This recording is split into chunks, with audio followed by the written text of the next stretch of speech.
it'll just be for a reference. It's not necessarily going to go anywhere, but hopefully that's okay with everybody. So those that don't know me, my name's Nina Becker. I'm the Executive Officer of ACE Vic. Your organisations must all be members to have this session available for free, and a part of your membership that your organisation is signed up to, which supports and advocates for the Learn Local sector and the RTO, the community RTOs across Victoria. So that's enough about me. So I want to introduce Laura. So Laura's our presenter today, and Laura comes with a long history of working in the ACE, so the adult and community education sector. Also used to formerly work for ACEVIC a number of years ago, so quite familiar with our organisation, and has worn a number of different hats over her journey, and really works in that not-for-profit space, and obviously in that marketing arena. So we welcome you today, Laura, and we'll pass over to you now, and I'll just add people as people pop in. So thank you. Thanks so much, Nina, for the lovely welcome, and welcome to everybody that's here today as well. I would actually like to begin today's session by acknowledging the Gunai-Kurnai people as the traditional owners of the land on which I present this workshop to you today.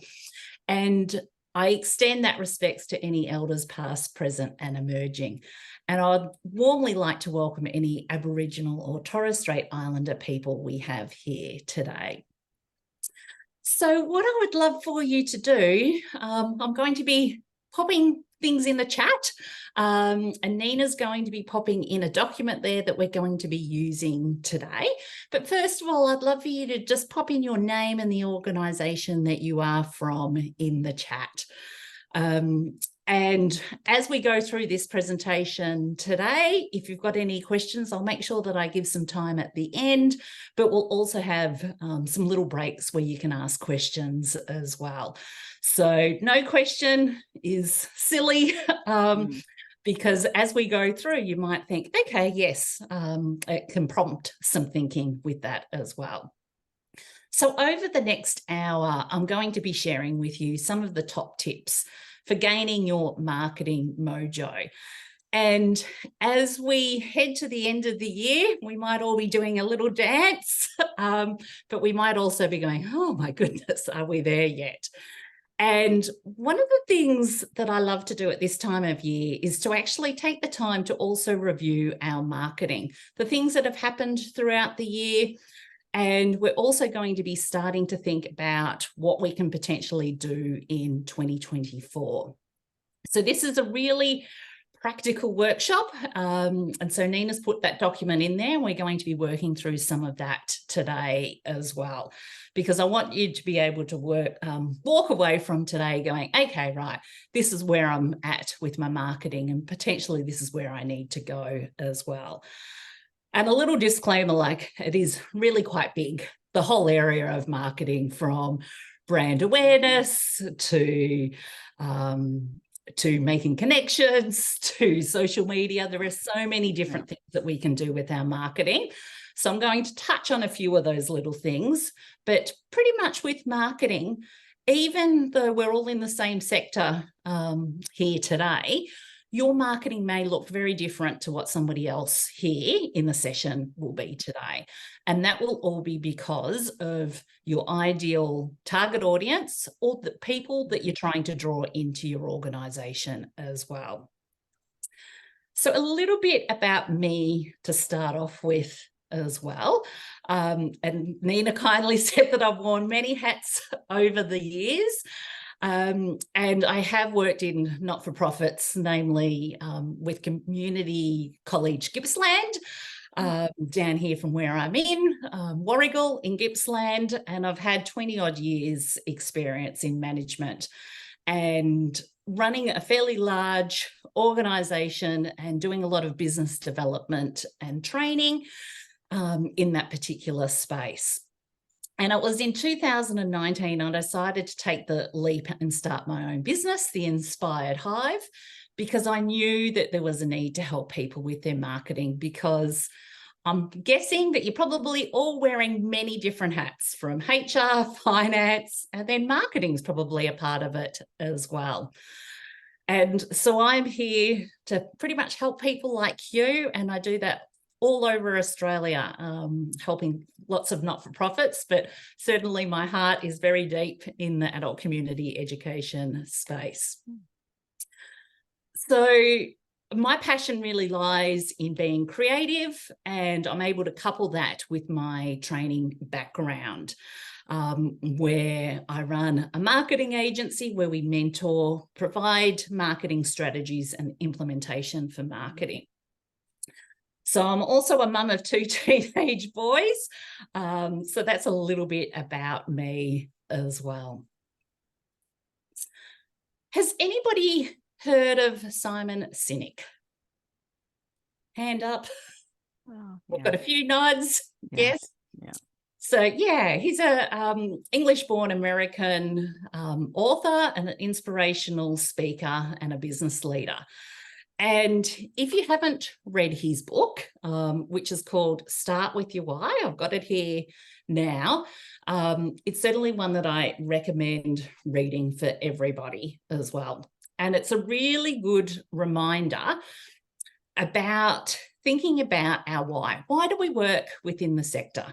Why is it that we do what we do on a daily basis?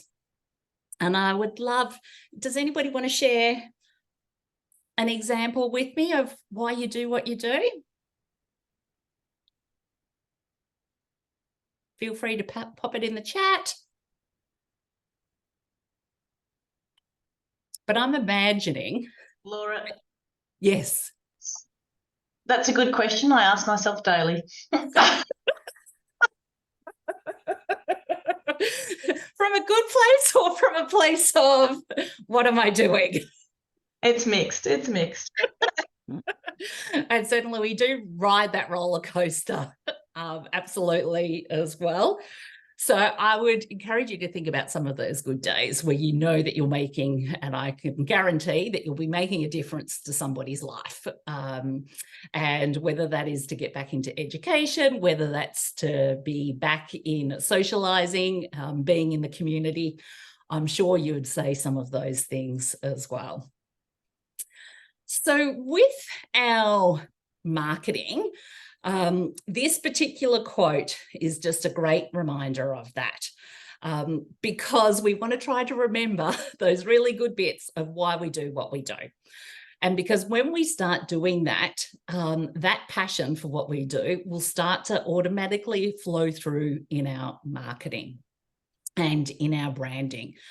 Because a really strong brand, by showing your passion and enthusiasm, it will automatically market your services and hopefully attract your community. And perhaps if you don't have a strong brand of your organisation, well, then maybe you need to start focusing on what your unique selling points are. And I'm going to be running through a little bit of that today as well. Because in today's world, people have got choices of where they want to go, who they want to work with as well. So we want to make sure that we can try to draw those people into your organisation, so that we can show them how we can help pretty much and be of service to them. So what we're going to be doing, one of the main things I actually say is we need to have a marketing plan in place. I would love for you to say in the chat, have you got a marketing plan? Yes or no? And just pop that in. Because with our marketing plan, just having a look. With our marketing plan, we want to make sure that our marketing has got a bit of a strategy behind it. And when we actually have a strategy behind it, studies actually show when we have a documented strategy and plan, we're 313% more likely to report success. And that statistic, even to this day, blows my mind, but it comes from Harvard University. So certainly this is something that has been researched and proven to have. So Madison's just said they've attempted one in the past. It would be good to have a new one. And certainly a good marketing strategy should go for sort of 12 to 18 months. And we can always be revising and updating it as well, which is what I absolutely encourage people to do as well. So with your marketing plan, and I've worked with many adult community education providers in helping them set up their marketing strategy and plan, it then becomes pretty much their roadmap. And I was just speaking to somebody the other day that we did this for 12 months ago. And she actually said to me, she was feeling a little bit lost and a little bit overwhelmed, etc. And so she went back to her plan and she goes, okay, right, this is where I need to do, what I need to do, where I need to do it. So it's a great way of getting back to what works, what doesn't work, etc. And it helps us to know where to show up and when as well, because there are so many different places that we can do this, especially if we just even think of social media. Like, you know, there's 10 different places we could be showing up on social media. But what is the platform, or one or two platforms, that's going to work well for the people that you're wanting to draw into your organization? And what it also does, it helps us actually map our organizational goals with our marketing goals, so that we're not just picking different pieces here and there. We're actually strategically thinking about, this is where we need to go for our organization. So these are the marketing initiatives and actions that we need to take for that.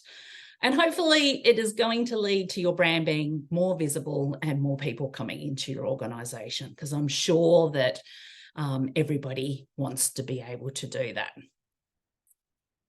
Yeah. Resourcing is a challenge. Yep, absolutely.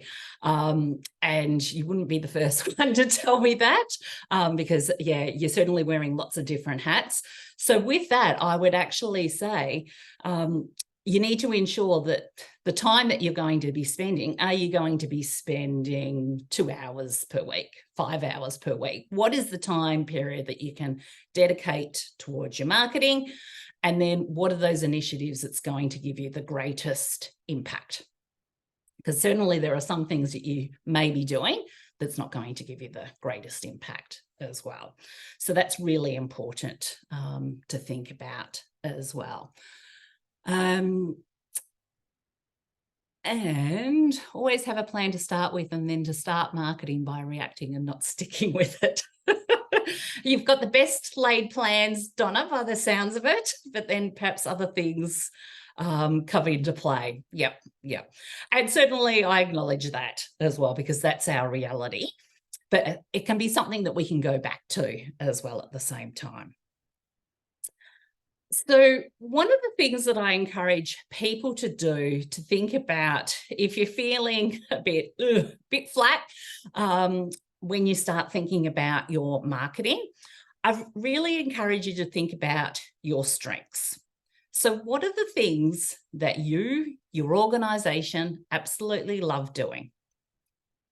What are the things that we're really passionate and excited about that really lights us up? Because when we show that passion, it builds an emotional connection with people. And I've recently worked with a social enterprise that educates and supports people with a disability. And when we looked at their strengths, it was really just those practical everyday supports that they did, that they absolutely loved. So with their marketing, we actually thought, okay, well, let's just interview some people, the people that are there working, but then also the participants as well. And then we asked some of the participants, have you got some friends that want to come in for a try and test type of day as well? So there are little things that we can be thinking of. But I encourage you to think about those things that you really love doing. And that's a great place to start if you're feeling a bit stuck with your marketing. The next thing I encourage people to do, and this is a great thing again for sort of the end of the year, even start of Jan, that you can be doing. One of the things we often perhaps forget about is the past people that have come into our organisation. And it is often one of the most overlooked areas. So I would be encouraging you to look at how we actually connect with our past clients, past students. And it might be that you pick up the phone and you ask them how their year was going, where are they going this year? Or it might be that you can send them an email. There's some of the things that we can be doing that can really elevate our marketing. And then the other thing that I also put into those quick wins as well, which is kind of associated with the next point, is thinking about collaborations, those other organizations that you work with or other businesses. Because when we actually think about those other organizations that we work with, we can collectively, hopefully, pool some of our resources so that we can create a greater impact. So this is where I look at doing the PESTLE stakeholder mapping. I don't know if you've heard of this. I know Nina and I spoke about stakeholder mapping a little while ago, and certainly you were helping some organisations with stakeholder mapping. And there's lots of different ways out there of doing it. So it stands for, what we want to do is have a look at all of your stakeholders in different areas. So it stands for political, economic, social, technological, legal, and environment. So who are the people that you collaborate in those particular areas? Because they're the relationships that we want to take time to nurture. And I've seen this over and over again. And certainly when I was working in the ACE organisation, that was where the majority of my time was. I was set the task of opening up a Pakenham and Leongatha campus. The first thing I did was got out there and I talked to different stakeholders and organisations. I looked at, I was asking them questions. Where are you at? What are you sort of finding, etc.? And I was listening. And those people actually became one of our greatest referrers of our programs as well. And that's some of the things that we can be doing that's going to be making a much larger impact, because often it can be quite difficult trying to get 1 or 2 students in here or there as well. So I'd encourage you to have a look at who are your stakeholders. Have you got them all in the right areas as well? The next one is asking for help. Because sometimes if you've got a marketing person, fabulous. If you don't have a marketing person, ask for help. So obviously you've got Nina here from ACEVIC. So she's certainly somebody that you could draw upon. You might say, Laura, can you come and help me out with implementation, whatever it might be as well. So I really encourage you to make sure you ask for help, but then also getting all of the information as well. We can learn about different things on podcasts and books and different things like that as well. And then the next thing I really encourage you to do is think about a 30-day action plan. And we're going to start doing this very shortly to make sure that we can have a look at perhaps some of the things that you've done this year and then think about the next 30 days. But given that we're hitting that Christmas New Year period, we might stretch it out to like the end of January, because I'm hoping that people are getting a chance for some leave as well with that. So what I would love for you to do with that document that Nina shared, if you hopefully you've downloaded it, if not, now's your time. Or simply what you can do is get out a pen and paper as well. So what we're going to be doing is doing a bit of a mini marketing audit. and I use the word mini because, you know, we've only got a short time together. What I'm going to ask you to do is to write down all of your current marketing activities. Now, if you're thinking marketing activities, what specifically is she talking about? I'm just going to give you a list of different things. Here, it might be collaboration. It might be checking that your website has got SEO optimization. That you might be thinking, what the heck is that, Laura? As well. Are you analyzing your data? Are you asking for reviews? Are you collaborating with other people? So I'm just going to give you some moments to go through and write down your different marketing activities. Yeah, if you can download the document and make a copy, that would be great, because then it's saved in your file.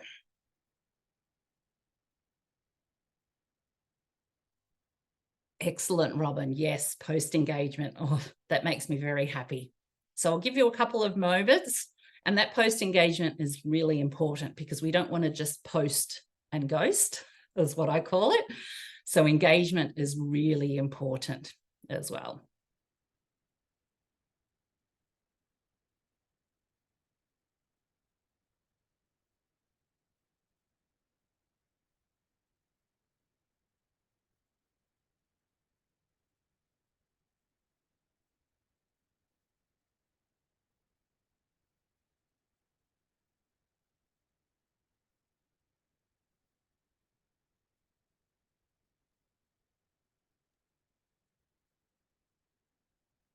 Sorry, Laura, I'm not getting the link to download it. Ooh, you able to pop that back in, Nina? Thanks.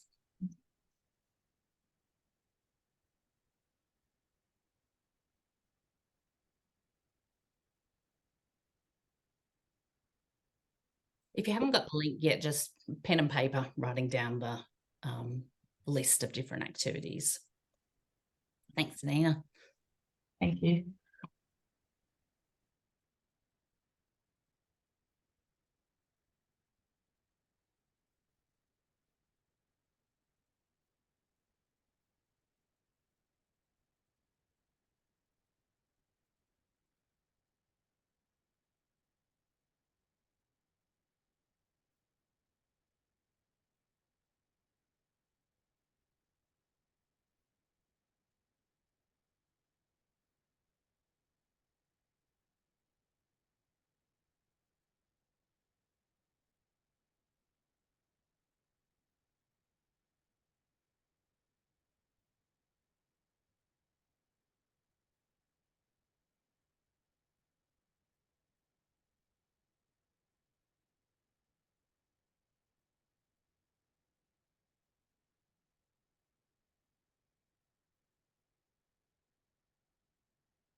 Okay, hopefully you've got a little bit of a list down.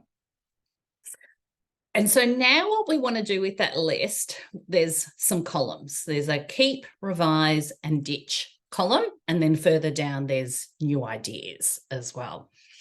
So what I would love for you to do when we're looking and reviewing what we're currently doing, we actually want to do it through the lens of the 6 Ps of marketing, because your not-for-profit organisation is actually a brand. Therefore, we need to raise awareness, just like any other business or company. And when we start doing this, it's the word of mouth that is one of the most powerful marketing tactics, because that's what people remember you by, and they've had that experience with. So we want to think about your unique point of difference, because every not-for-profit I know has got a really big heart, and you do so many great things for your community and for people as well. But sometimes we're actually not good at communicating that and what we actually do. And sometimes it can be difficult, whether it's time, whether it's resources, whether that we're just not doing it and getting our message across the right way as well.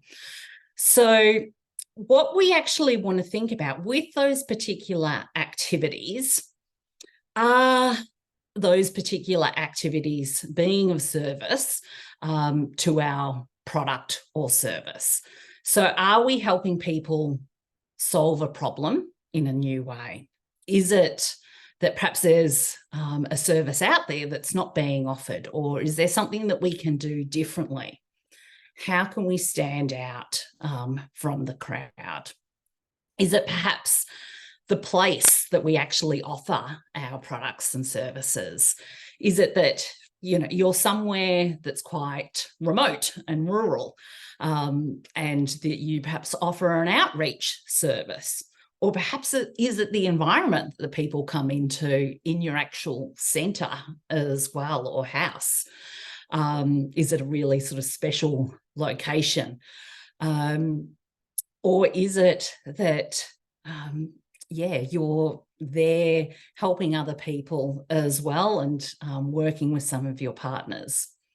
We also think about price as well. And certainly if you're offering learn local courses, the prices are very affordable. You may be offering them for free as well. But in our communication and in our marketing, we're actually telling people why. Because sometimes when people see free, they go, oh, that's no good. So it's really important to think about our messaging. And then our promotion. And so I'm going to give you the example of social media, because a few people have talked about that in the chat as well. So with our social media, for example, are we just doing what everybody else does?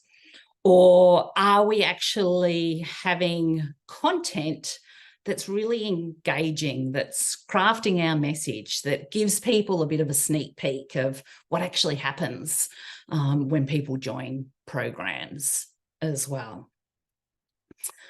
And so recently I just did a campaign for an educational provider aiming to get younger people to come in and learn about what they did. So when we actually thought about our promotion, we actually thought about having a fun movie night and offering that for free, and then we're able to connect and chat with them. It doesn't always have to be digital as well, because it's some of those people that we work with, our collaborators, that they might be able to bring new people in as well to your organisation. So I'd love for you to go through your different activities and think about, okay, is it hitting the mark? Yes, I'm going to give it a tick. Is it something that I perhaps need to revise because I'm not putting the right message out, or I'm not showing up in the right place, or maybe I need to tweak the offering of what I'm going to be doing? So that will be the revise. And maybe it is, maybe I'm writing so many social media posts a week, and it's just draining my time, it's draining my energy. Maybe I'm going to ditch, and I hope that you don't do that, but maybe I'm going to ditch that because it hasn't served my purpose, and I'm not getting a return on my investment. I'm not seeing that people are coming through by doing that particular activity. So I'd love for you to go and tick those lists, and perhaps you can write any comments down there as well of what you might like to be doing as well. So I'll give you 5 minutes for that. And if you've got any questions, let me know.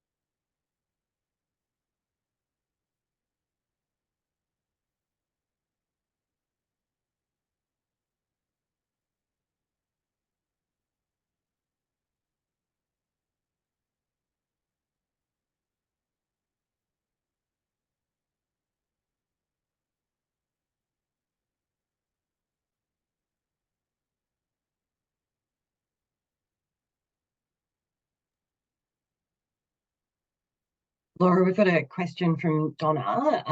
What are your thoughts on email marketing to databases? I love it. Love it. And often when I go in and first of all work with organizations like yourself, that's one of the things that's not happening. So whether it's a really powerful form of marketing, because they're already the people that have come in to your organization, or they've clicked a button on your website to say, yes, I'd like to subscribe. So they're what we call a warm audience. So they're ready and waiting, or they've already experienced what you have to offer. So I would encourage you to think about how often you're going to do that. So is it fortnightly updates? Is it monthly updates? But it's really important to think about how it's crafted. Now, I recently went to something, I'm part of the Australian Institute of Marketing, and current research for this year is telling us that people like short and sharp in our email campaigns marketing. So I think you need to be quite mindful of that as well, because I don't know about you, but these Black Friday sales are driving me insane. And I've obviously signed up for so many things. And I'm like, oh my goodness, another email. So I think it needs to be crafted in a very clever way that's going to resonate with your audience. Does that answer your question, Donna?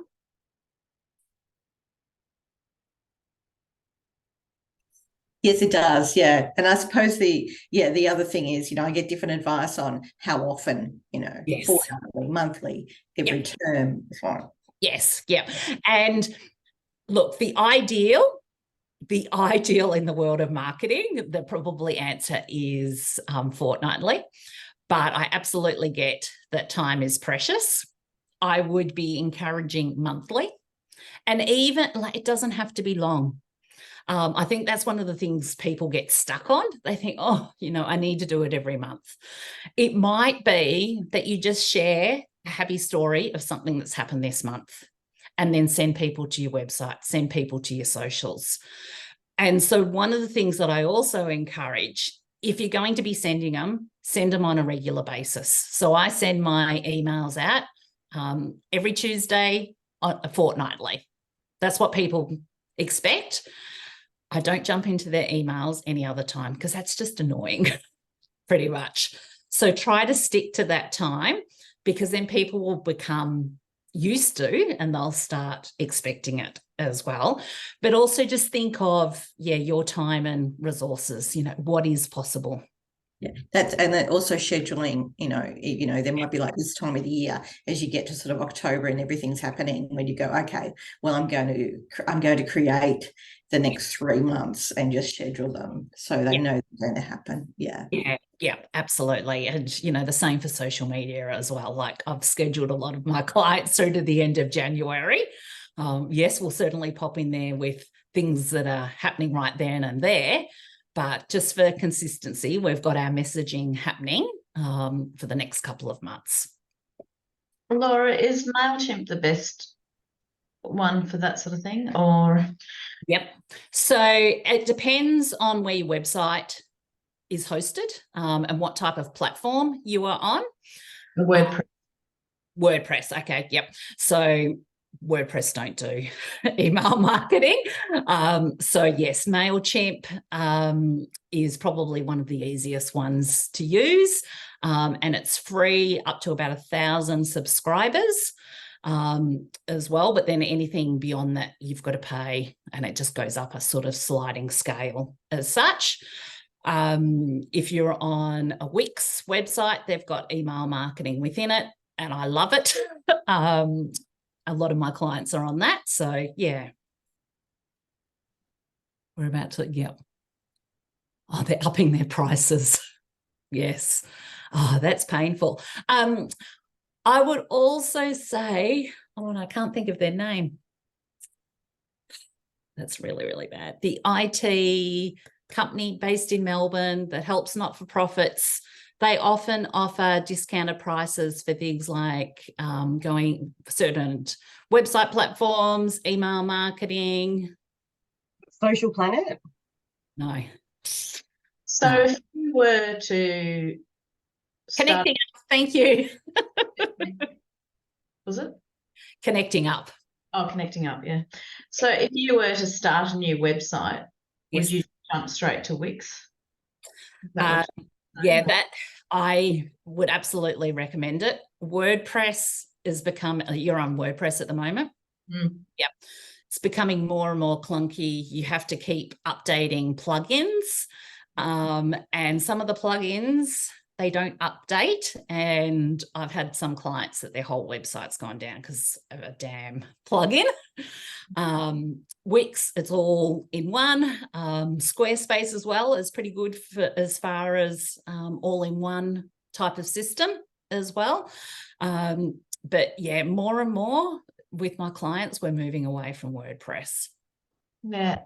You were saying that you do your newsletter on a Tuesday, and I know when I used to work in the corporate market or Yes. corporate conferencing, and we used to definitely communicate to that market either on a Tuesday and Wednesday. There was like a bell curve, I would describe it as, when you could engage with them. Yep. And Mondays, we always left them alone from a sales team perspective, unless Yep. they were particularly wanting something, even cold calling or following up on something. We pretty much just left them alone, Yes. because they're bombarded first thing on a Monday morning. So by that Tuesday, Wednesday, Thursday, you had that curve of connection, and Yep. Friday you were just sort of cleaning up again. Yes. So Yep. is that the same for, our sectors in the community and student area? And it really depends on your audience and your students as well. Yeah, So, that's what I'm thinking. yeah. Because we're community based, Yep. I don't Yep. know whether it would be so much the same. Yeah, so like if you've got a heap of young people, for example, like I'd be sending it out in the evenings because in the mornings they're not going to read it. Speaking from experience of having 2 teenage sons. So yeah, depending on who your audience is would depend on sort of where and when you're going to send it. But as sort of, I like the general rule of Tuesday, Wednesday, Thursday, either sort of first thing in the morning, late in the afternoon, or even at night time as well. Someone's asked, does that help? Maybe. Yep. Someone asked about, is Wix good for SEO? Yes, it is really good for SEO. So now they've had a recent upgrade probably about 3 months ago. So now, say, for example, if you write a blog, it will then go in and tell you your SEO's low, medium, high, and this is what you can do. But there are tools that can help you with SEO as well, like SEM Rush, which, yeah, I could speak about SEO for days, but yes, it absolutely does help you as well. Yeah. And I think Madison's just written, it's really good to actually go in and have a look and analyze the things that you're sending out. So whether it's a newsletter, whether it's your website, to actually go into your insights to see how they're working and performing. And that's the same for your social media as well. Pretty much all of our digital tools can tell us how we're performing. So that's really good to do. I do that on a monthly basis for all of my clients. You're probably not going to do it on a monthly basis, but now might be a good time to re-look at that to see sort of what's working and what's not as well. So is blogging still a thing? I know. Yeah. Okay. Yeah.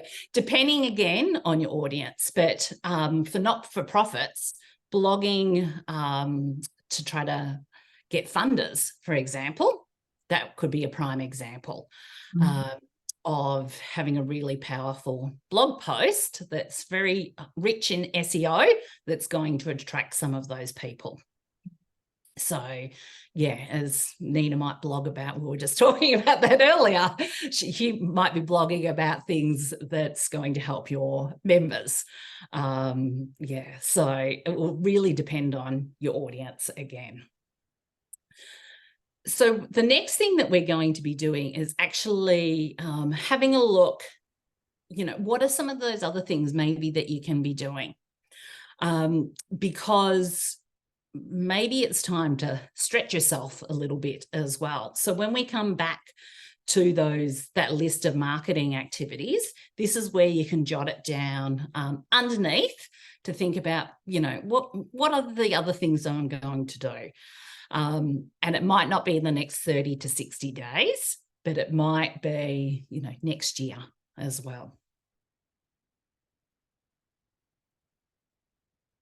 And so if we're thinking about our target audience, those people that we want to draw in, so whether it's youth, whether it's older people, whether it's people with a disability, they're all going to have different marketing initiatives that we're probably going to be using because they're in different places.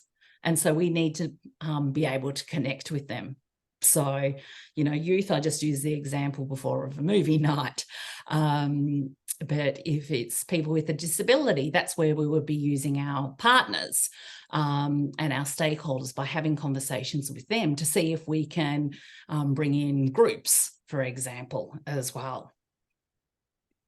So it's being really clear on who your target audience is. And I know from experience that different houses have got different target audiences as well.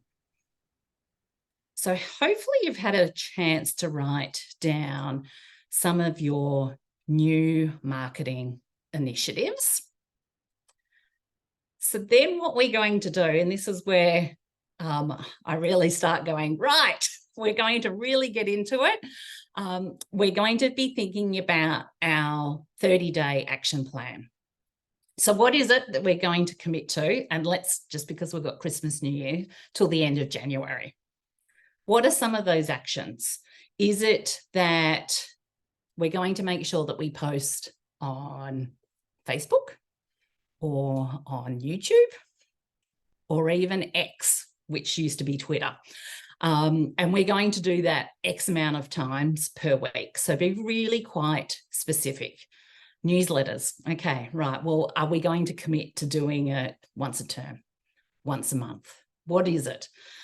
So I would love for you to write down even just a few actions that you can then put in there, and also to put in a date of when we're going to do it. And it might be ongoing, such as social media and newsletters.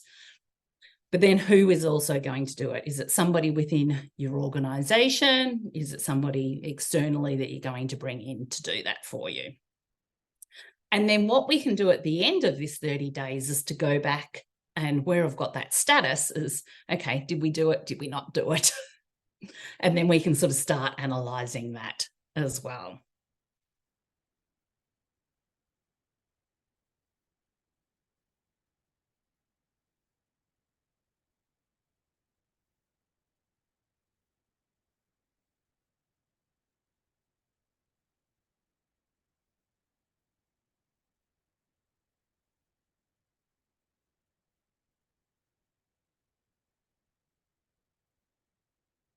Oh, yes, Nina, I see. Yes, the MailChimp and the insights about the clicks.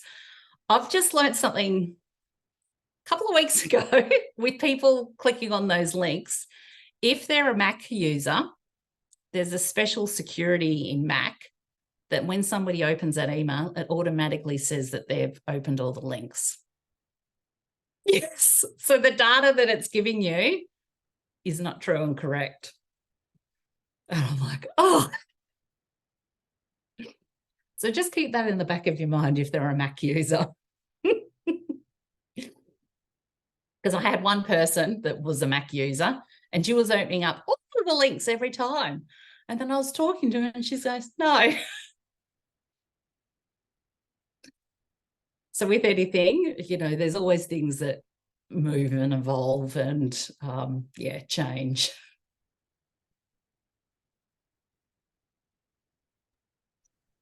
And Laura, with the marketing, the 30-day action plan, I'm just sitting here thinking for myself with ASVIC in mind, like, would I be doing that for each different platform? I know I'm looking and we're looking at having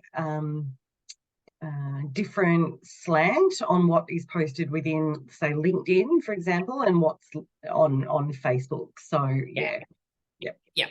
And that will surely be because your audience will be very different Yep. on the two platforms. LinkedIn's more of your professionals. Facebook is kind of like everybody as such. So yes, I'd perhaps be putting them down because they are quite different as well. Yeah.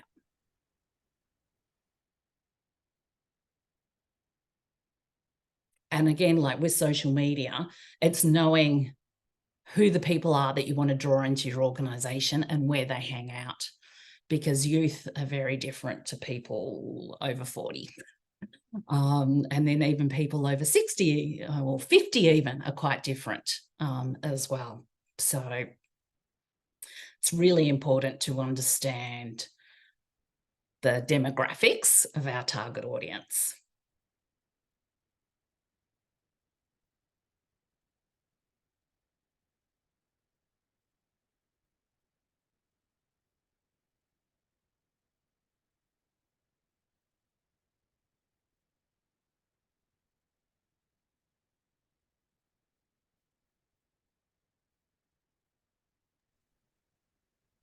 And Laura, each of those platforms can actually give you a breakdown of your audience.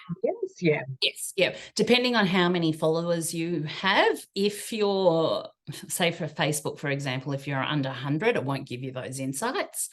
Similarly, LinkedIn's, I think, under 200, it won't give you those insights. But if you're over that, yes, it should. Yep.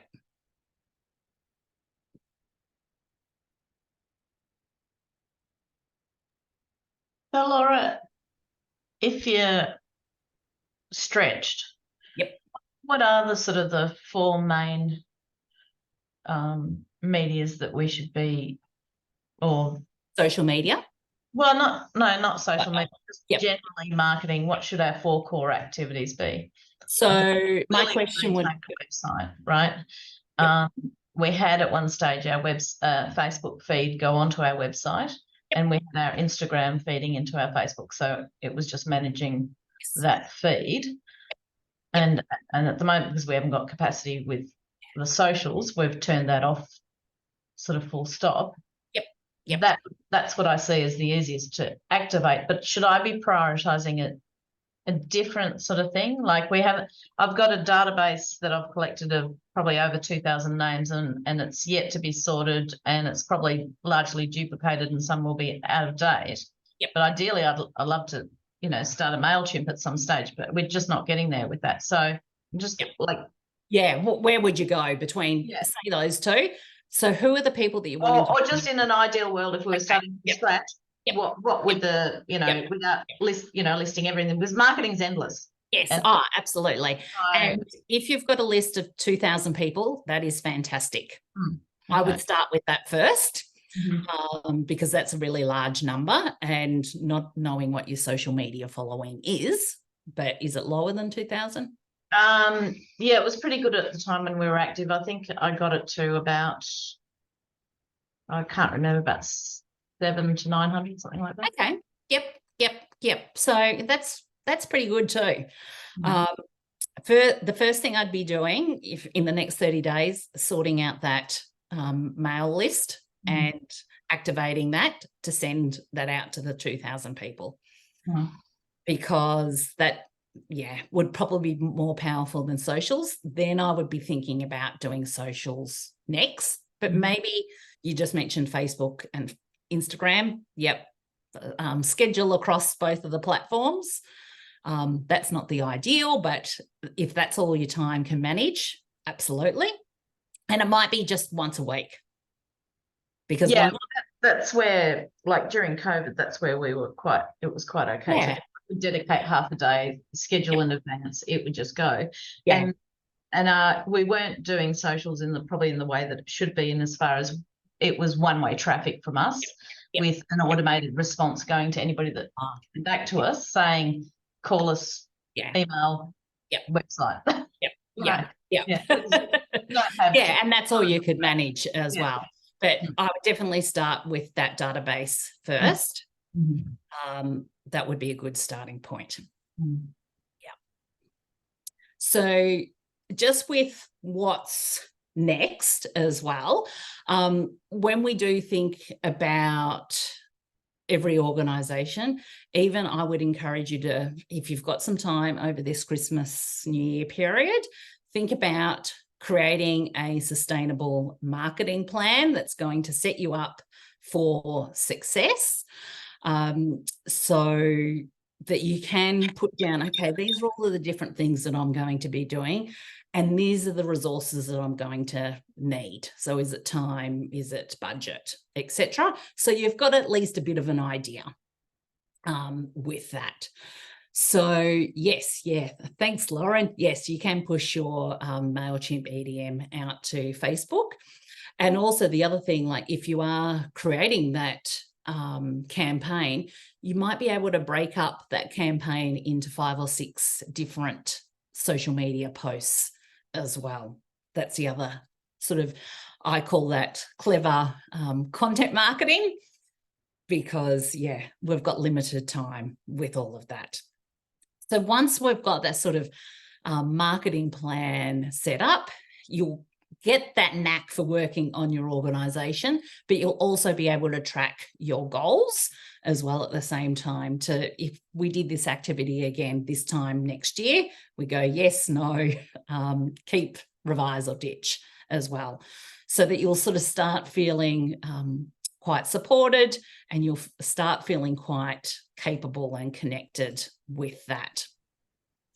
So I'm just going to give you a little bit, we're almost out of time, but what I would love just to let you know, if you're keen to work together, I also do offer like a 20-minute connection call, even if it's just to help with one particular problem as well. I can help with all of these different things. So doing a marketing strategy and plan. I do marketing mentoring as well, where I can sort of be there guiding you through what you need to do. If sort of the technical side of it, you're just going, oh, it's too much, I need an extra hand. But I can also do your whole marketing and do that implementation for you. Just take care of it and go, right, here you go, Laura. Or even do your social media management as well. So I'm not sure that question there, Nina, in the comment, you might be able to answer that. But I just wanted to thank Nina for inviting me back to ASVIC. And if you'd like to book a chat, you can scan the QR code on the screen and you can book in a time to chat. But if you've got any questions as well, I'll open it up. Thank you so much, Laura. That's been great. And I've got a massive to-do list now, so thanks for that, which is great. So Sue, I know on the ASVIC website, we do have like a member portal on there. So I'll have a look at, that's outside of my skill set. We might need to talk, Nina. We might need to talk, Laura. I need one of those 20-minute chats, or maybe a bit longer. So yeah, look, I'll have a look at popping it there so that you can have, members can have access. That's part of the perks of being a provider, member, which is great. Yeah, and I think, for me, this is really good timing, for the ASVIC organisation coming into, 2024, and we've got lots of exciting executive exchanges planned for next year, and just looking at how we're going to market those and what our strategy is going to be, and, really looking at what that branding is going to look like. I think so. It's been a really good refresh, for me, Laura, which has been great. So thank you, particularly coming from a prior organisation that had a whole marketing department. So were there any other questions? Just while we've got a couple of minutes, we'll just open it up. Yep, Pauline, I think you had a question, your hand up there. Yep, sure. Laura, hi. Good to see you again. Just often marketing gurus will tell you that there's an important difference between marketing and promotion as such. Can you just quickly explain that for me? Yeah. So marketing is your overall strategy. So it's everything from connection, building brand awareness, but it is also about your messaging and how you promote. But specifically when you are doing that promotion, it's about how you communicate your message. So what is the tone of voice that you're going to use? How is your brand actually going to show up and appear? So is it fun? Is it vibrant? Is it corporate? There are many different ways. And once we know how we're going to communicate, that's then how we run through with our promotion with that. That's a very quick, short answer. That's fine. Yeah, I sort of get it, but I always struggle with that a little bit. But thank you. Yeah. I think it's a fair enough struggle given the variety of what we do. Like if it's just purely with courses and ACFE and students, that's one market. We're a neighbourhood house. Yes. For a Services Australia agent, you know, we're dealing with both government and community. So, and then there's all the brand style guides within underneath our brand. Yes. Yes. And how to properly co-brand that. Yeah. And I'm also hearing that time is a real issue for you as well. And I think that collaboration part that I touched on very briefly before, I'm actually writing a white paper about collaboration for collective impact in the not-for-profit space at the moment. That's an area that you need to make the time to tap into as well. Yeah, I mean, Laura, you probably will know that we asked you for some time ago for a quote of some work that we're going to do with Kinglake Rangers Neighbourhood House, and they do ACFE, of course, so that's the whole package there. And in Murrindindi, we work as a collective, but it's very hard to get partners that actually see that vision as well, and can stick the course. Yes. Yeah, so. And I suppose that's where it's about really clearly articulating your values in everything that you do and being really clear on that value proposition that you're going to be offering your partners, but then also your community as well. Yeah.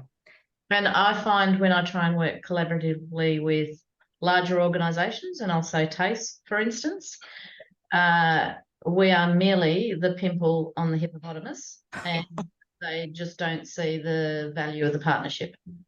But when they don't partner in a co-branding way, then what they put on or try and get up here doesn't work either. Yeah. And sometimes it is all about that person as well within that TAFE. It's largely the policy around those bigger brands. They have their brand style guide. So there's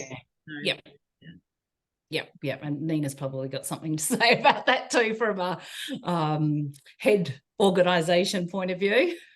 Yeah, definitely. and Nina, we also struggle with you know, the Learn Local brand is not really explained to community other than by us. So it really means nothing out there. It's you know, I was involved in tourism, and it's a bit like the tourism accreditation program. All the business operators were paying for this and you know, having it on their gateways, etc. But if you don't tell the tourist what that means, then it's pointless. And that's probably a bigger issue beyond me, but anyway, just thought I'd absolutely, yes. I'm very aware of all of that. Yeah, some really good points there though, so thank you. Lauren, did you just have a quick question?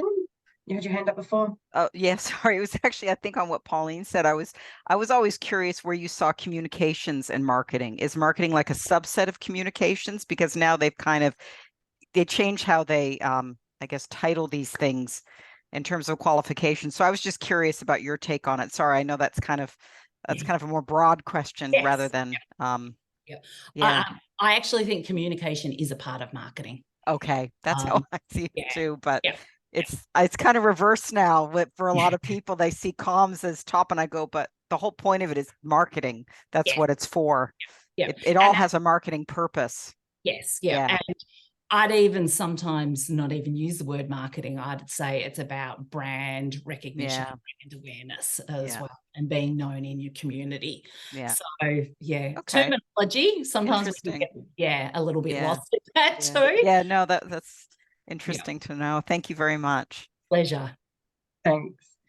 So, we've just look. If people need to go, that's okay.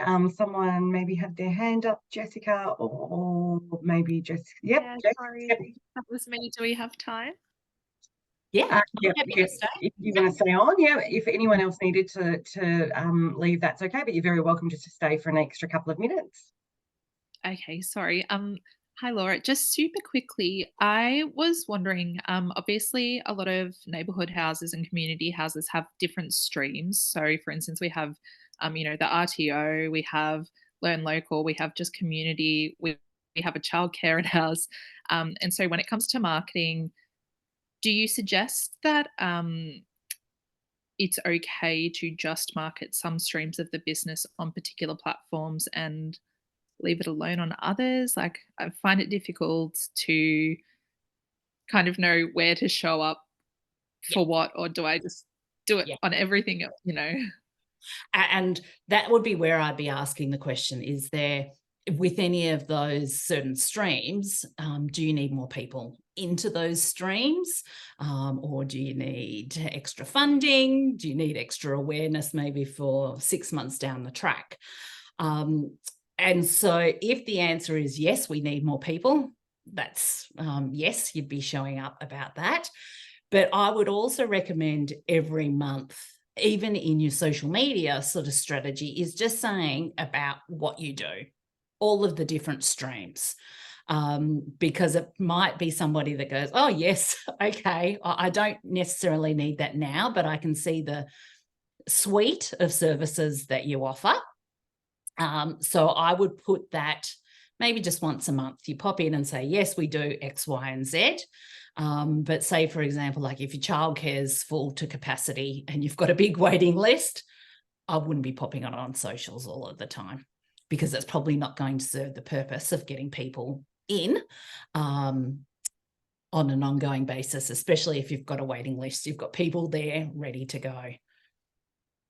Does that help? Thank you so much. Yes, thank you.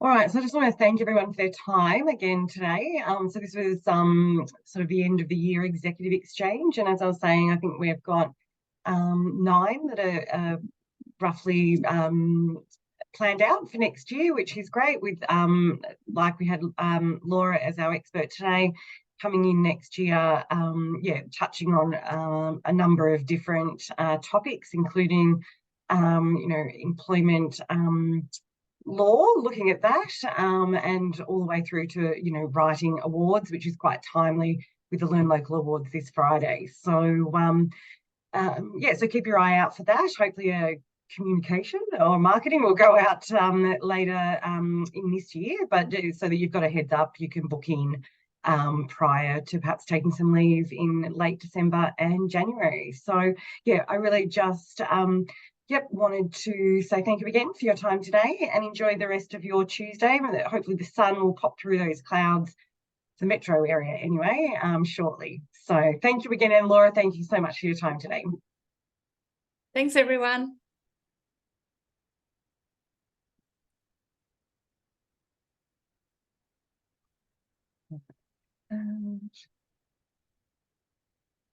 Oh, Pauline's still there. Hi. Hello. Oh, you're on mute, Pauline. Oh, it's just us three. It is just us three, it's fine. Oh, do you want to stop recording? Oh, yes, I can do that, yeah.